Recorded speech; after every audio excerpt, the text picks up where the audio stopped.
So for problem 1.2.6, we're asked to look at the two wavelengths that are given off in the line spectrum of a rubidium atom. The first wavelength is 790 nanometers, which would be, if we look at a spectrum, approximately in the infrared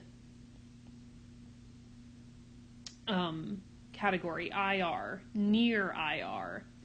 And we can confirm that by calculating the frequency, which is what the problem asks us to do. So the speed of light is equal to lambda nu, where the speed of light is always a constant 2.998 times 10 to the 8th meters per second. And that's going to be equal to the wavelength in meters, 7.9 times 10 to the negative 7, times the frequency, which is what we're going to solve for in this case. And when we divide both sides by wavelength,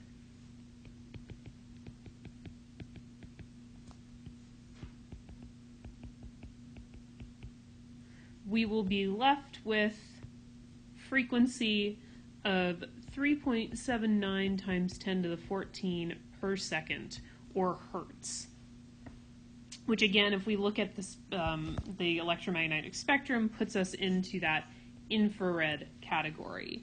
The second wavelength on the line spectrum is 420 nanometers, which we can calculate the frequency of using the same procedure. C is equal to lambda nu, so 2.998 times 10 to the 8th meters per second is going to be equal to 4.2 times 10 to the negative 7 meters times frequency, and when we solve for frequency, we're going to find that it has a frequency of 7.13 times 10 to the 14th per second, or hertz. Now 420, unlike infrared, is actually the blue/purple portion of the visible spectrum within the electromagnetic spectrum. So because this is going to be near IR for the first wavelength, we cannot perceive near IR unaided. We can perceive the visible spectrum, so the flame will appear bluish purple.